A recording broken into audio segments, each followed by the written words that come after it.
Bones. Jo soc el Fer, del col·lectiu Avisal, i m'encarrego més de la part musical de la funció. Hola, i soc l'Olga Fuster del col·lectiu Avisal.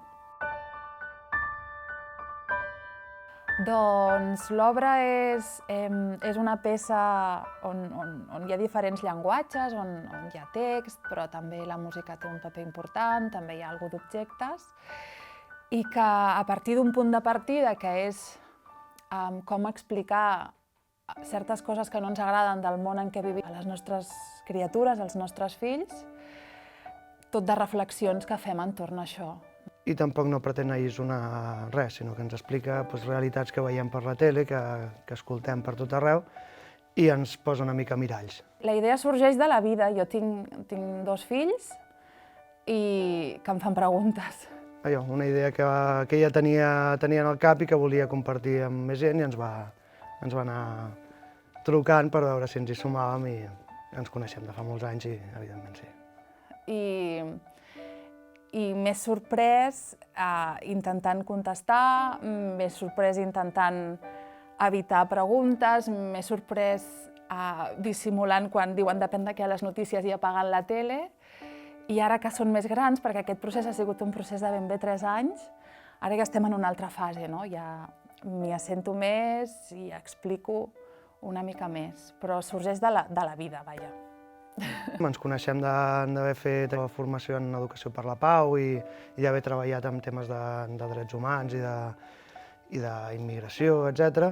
I clar, era com una continuïtat d'alguna que havíem deixat aparcat feia uns anys, i ha sigut un procés molt allò. Ha portat bastant de temps crear-ho, però també ha sigut el bo, que és difícil trobar-nos amb els tempos que portem cadascú a la nostra vida, però també ens ha permès espais per anar repensant les coses.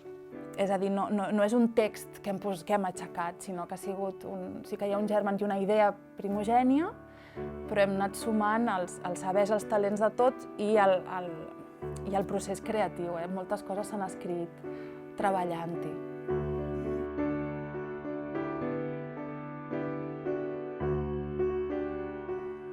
Sobretot és allò, realment el contacte físic que hi ha i real amb les persones. O sigui, la capacitat que pots tenir realment de moure sentiments o moure emocions a persones i tenir-les davant.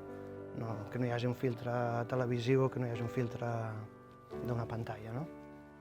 La part de ritual, no? De que estem ara, aquí, compartint això, i que ens podem mirar, ens podem tocar quasi, o ens podem olorar, i que el que passa aquí no es repetirà perquè demà serà diferent, i ahir va ser una altra cosa. Aquesta part de comunió de l'ara i aquí em sembla molt xula. La creativitat moltes vegades és deixar-se connectar amb un mateix, que deixar-se que les coses flueixin, i d'altra banda, moltes vegades la creativitat també té molt a veure amb la urgència d'explicar alguna cosa, amb l'urgència de que em queda poc de temps, llavors desenvolupes superpoders de crear coses. Però sí, una barreja entre la urgència i el estar connectat amb un mateix. Amb els anys he arribat a la conclusió que un és artista o un crea si s'ho permet. I en el fons és donar-li importància al teu punt de vista. Prou importància com a mínim com per compartir-ho amb algú altre, no?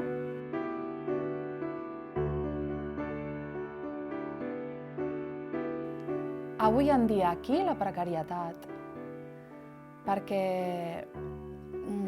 hi ha gent que fa coses molt xules i que malviu molt per fer aquestes coses tan xules, no? Jo que potser conec més l'altra banda, jo estic més en la part de gestió d'un equipament petit, un equipament públic, veig que hi ha molt talent i molta precarietat.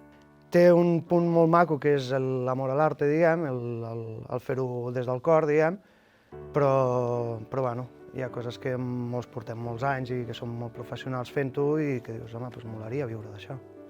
Sí. Bueno, que és la vida, no? És els llocs on poden passar coses, són els llocs democràtics, no? On arriba gent que potser no té trajectòria, però que té coses interessants a dir, gent que no està en els canals oficials, on pots accedir per mèrits, no? Perquè no has de passar filtres, no has de conèixer no sé qui, sinó que sou uns llocs que acostumeu a ser receptius, oberts, us truquin la porta i us diguin tinc això, us interessa? Que són l'oasi.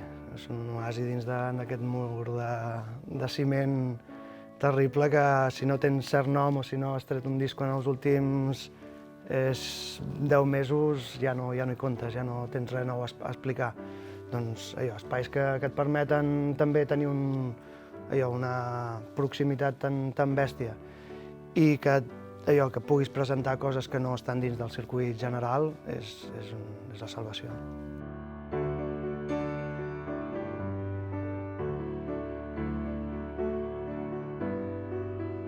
Probablement haver acabat Criatures Abissals. Ha sigut un procés molt guapo, però que ha sigut un procés que ha sigut una fanya fer-ho, saps? Veure com des del principi era una idea petita i com s'ha anat fent gran és fantàstic. Aprendre. Potser que aprendre'n una et portarà a preguntar-te una altra cosa que segur que serà més important, no? La cadena aquesta de que no hi ha un final, sinó que hi ha processos de vida, d'aprenentatge, Que els anys passen per alguna cosa. Sí. Que un no s'ha d'empenedir dels anys ni s'ha de fustigar que quan era jove no sé què, sinó que els anys ens serveixen per moltíssim.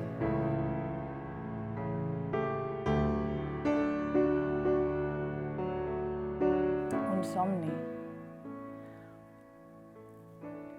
De tenir el temps.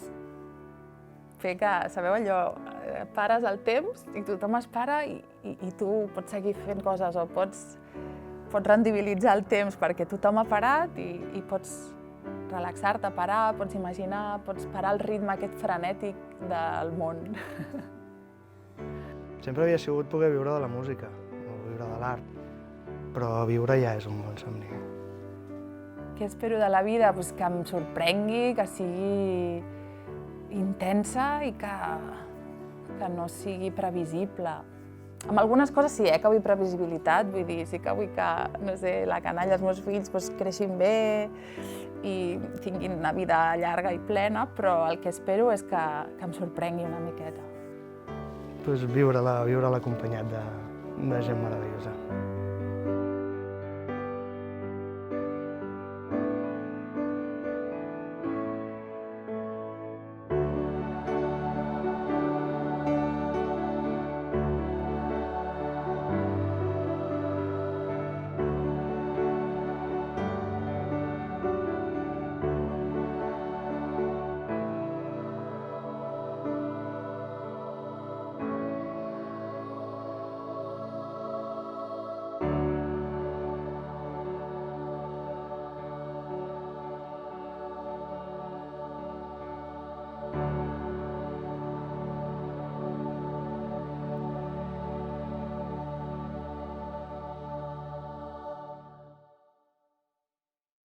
Aquí estem. Jo crec que hem aconseguit una peça interessant, una peça bonica, amb unes cançons brutals.